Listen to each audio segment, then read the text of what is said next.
from the Metroplex, where the 60-second home run wound up in the hands of apparently a man who is a vice president of a hedge fund. Is that the most 21st century story that you can ever hear? Yes, indeed. Jeff Passan here on the Rich Eisen Show, Mercedes-Benz Vans phone line. How you doing, Jeff? Not as good as that guy.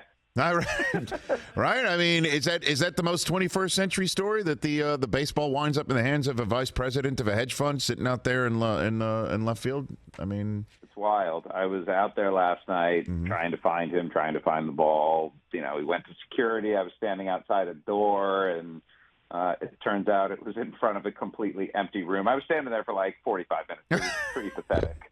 And then when I realized that nobody was in the room, I went over to the area, and the security guy was being a hardo, because what are ballpark security guys if not complete hardos? And wasn't letting me go down to the front row where it was caught. So I was just waiting up in the concourse, like creepishly looking down to see if anybody in the first couple rows was going to come up to grab a beer or something. And I see this father and his sons walking up, and I just wanted to know, like, was it a clean catch? Did you see it?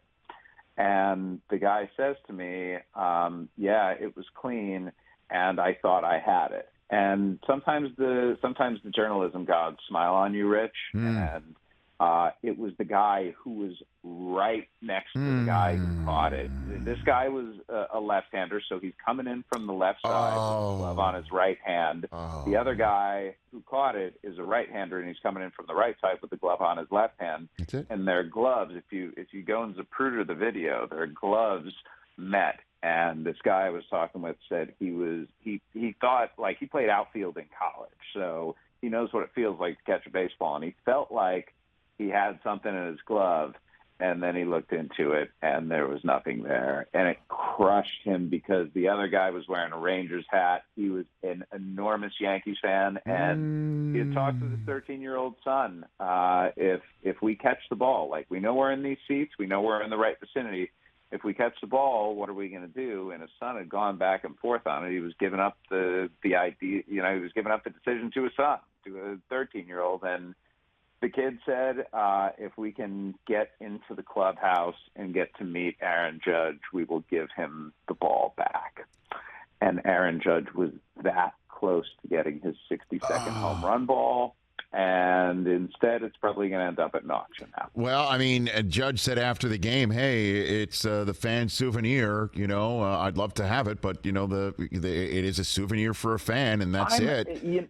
I'm sort of two minds on this. I understand how capitalism works, and if you find $1 million lottery ticket on the ground, then that is fortune smiling on you. And anytime anybody comes into possession of something that's worth a lot, good for him or her. On the other hand, I was talking with someone with the Yankees last night, and he's like, this ball represents all of the hard work and achievement that Aaron Judge has had in 2022, and it would just be really nice for him to have it.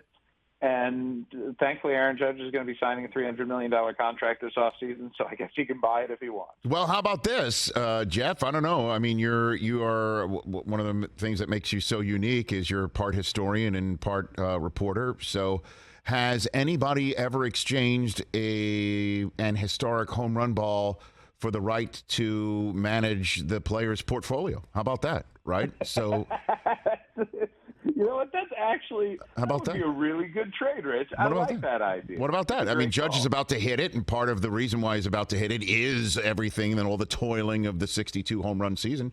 That's it. So Judge gives him his just one retirement account. Just one. That's it. Not all of them.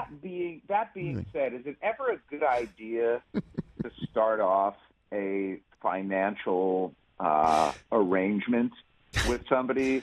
You're asking somebody who lives in Los Angeles. Half the people I know have a marriage like that. What are you talking about, Jeff? Come on, good Lord.